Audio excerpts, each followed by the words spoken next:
Hey everybody, my name is Russ. That is Lauren. Welcome to our most fun video that we make, I think, every week for us, and that's our discussion video about music. Now, I wasn't even quite sure how to title this because when I say controversial, I don't mean like Ritual Deal Habitual by Jane's Addiction is a very controversial record, or like Two Live Crew. Two Lives Crew, or when Elvis's first record. That's not what I mean. What I mean is, and it's very genuine. I'm going to go through these. These are not trolling picks. This is not like you see on the internet where people do the I'm a contrarian just because. Like, these are very genuine takes, and I've had this argument with each of these records with everyone on Earth.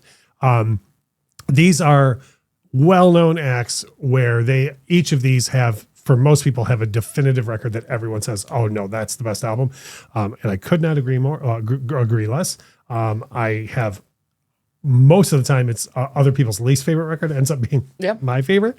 But I'm going to start out with the one that I think is has grown to be the one people now agree with me more than they used to, and that is Motley Crue's self-titled 1994 record. Now, first record I ever heard from Motley Crue, my brother was able to buy "Shout at the Devil," and that was the first thing I ever heard. I love Theater of Pain, even though most people don't love that. Bought Girls the day it came out, love that. Feel Good, I get all of it.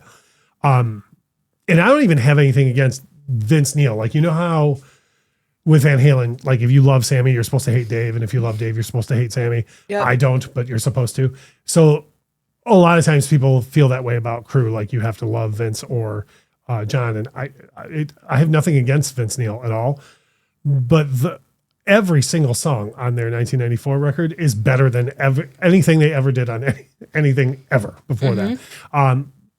And it's not just like, again, it's not that Karabi's singing. It's the like him coming in and being able to play and write, which was a thing Vince never did before in Crew, made everyone step up. And I think Tommy is one of the best. I think Tommy's one of the most underrated drummers in the history of rock. And he plays better on that record than he plays on anything else.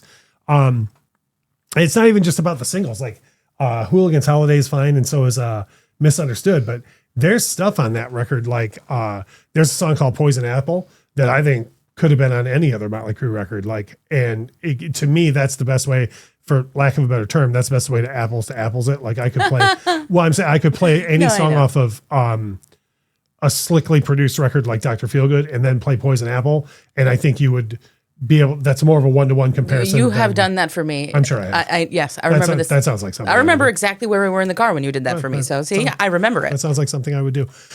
So for me, Motley Crue 94, I know people love Feel Good. I know people love, I don't like it, but there's very few people that love Theater of Pain. I wish there were more of those people. Some people, Too Fast for Love is it. For me, Motley Crue 1994. The next artist on the list, when you bring him up almost every single time, people say Thriller. Most people will say Off the Wall. Many people will say Bad. Far and away, my favorite album by Michael Jackson is History. And I always have, this is the one that always requires a little bit of extra explanation, because people are always like, well, yeah, it's a greatest hits album. No, that's not why I like it. That's not the party lights. I like, if you look at the track listing on the back of the album, it says History Begins, and then what I love is The History Continues. I think it's a perfectly paced record for me. So you know how much sequencing matters. Sure do. It starts out with two very angry songs on account of having been accused of the worst thing you can accuse a human being of, and then the court of public opinion just being like, yeah, sure, that's real.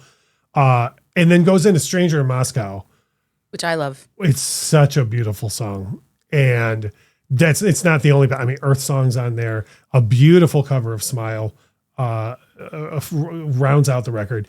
To me, it's a perfect MJ record, because what are you going to do at that time when the world is saying all these things about you? In my opinion, you can't just be like, okay, well, here's another Thriller. Mm-hmm. You know what I mean? Like you can't do that.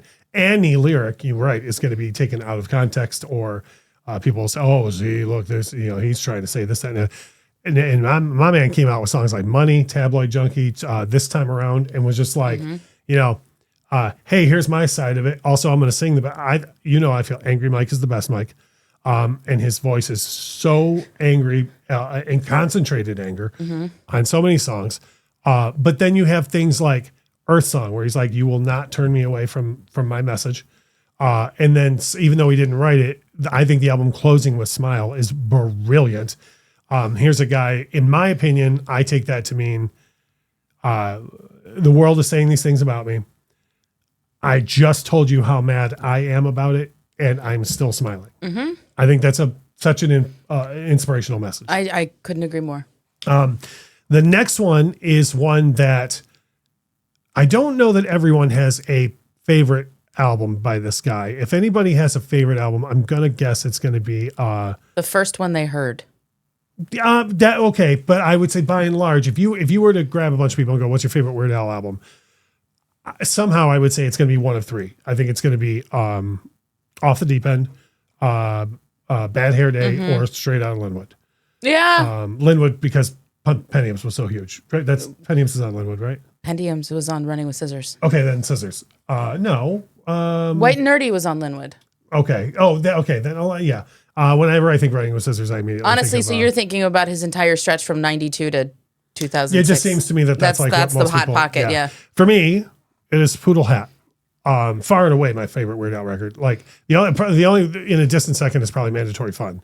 And it's not, I'm not like a latter day Al guy. You know this. 3D was the first record I bought literally before you were born. I bought Stupid the day it came out and everything thereafter. I think Poodle Hat, other than the first track on it, is every single track on it is perfect. I mean, I'm not going to argue with that.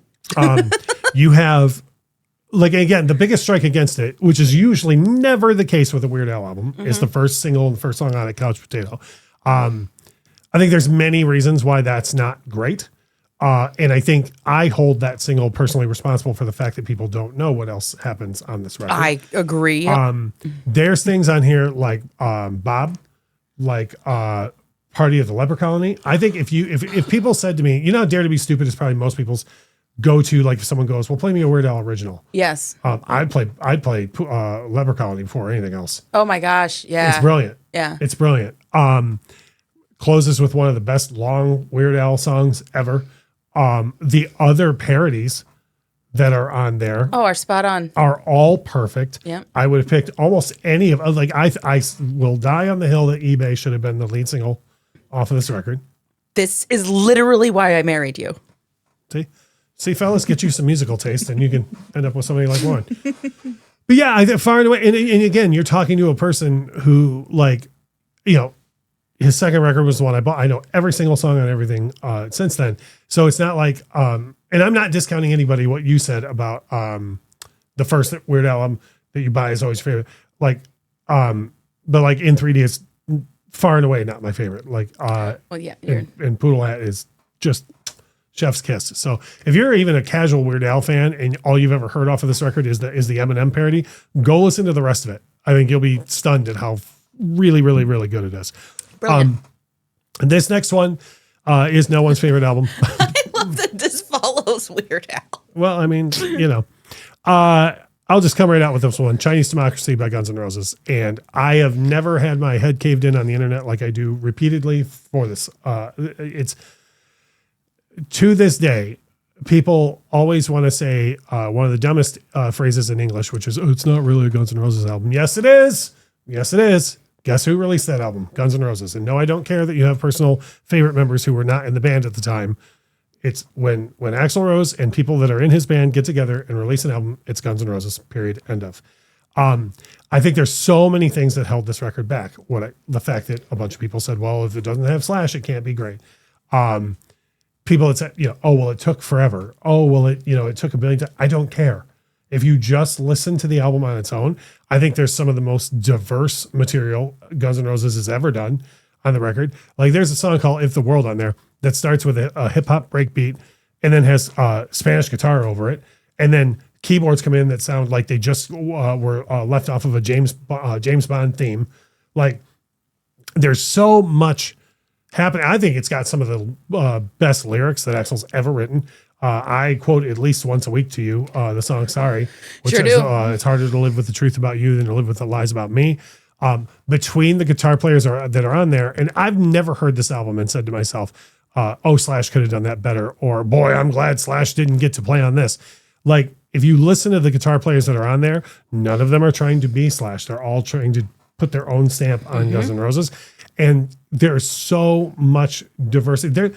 Most people think of Buckethead as super duper fast playing Newly guy.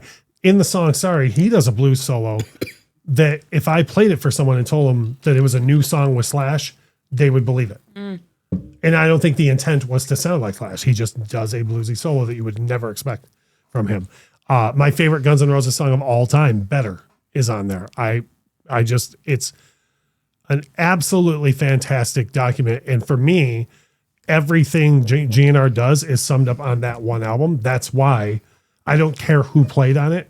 That's why it's my favorite GNR record, because everything about it sounds like everything GNR. Yeah, I understand. The next one was really hard for me to pick. Because, and in the interest of full disclosure, the last one on my list is one that switches almost daily.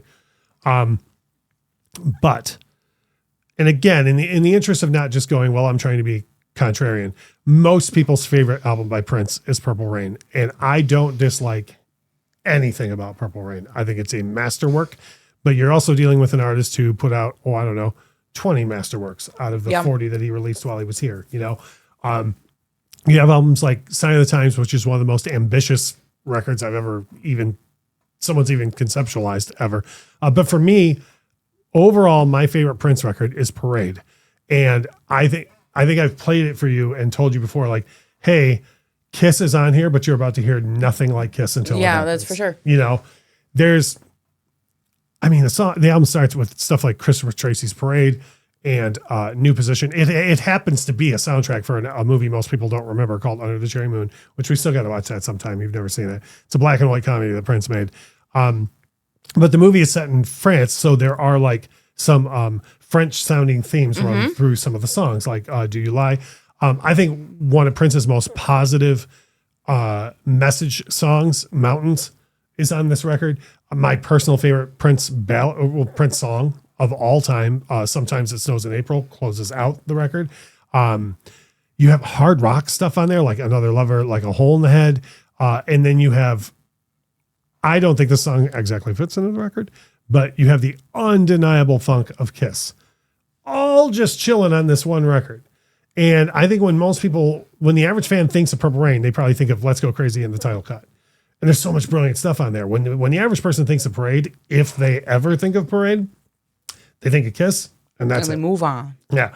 And so my thing with these records is, again, to me, a contrarian sits back and goes, actually, Parade's my favorite album. And then when you ask why, they're like, I just like it better. Like, I hope I've given you like reason to go, you know what, Purple Rain's, there's no way this is better. And go listen to Parade. And if you just give it a chance, like if you're a casual Weird Al fan and you go, okay, I'm going to skip the Eminem track and check out the rest of this. Like, that to me is a win. Like, I just want you to see that there's other things besides what the greater majority decides is the best, That's true. Yeah.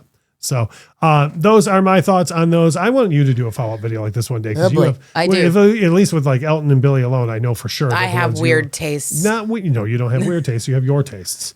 You have individual taste, which I think the world needs more of. Maybe I will. And for us to not tear down other people's taste. I will. So okay.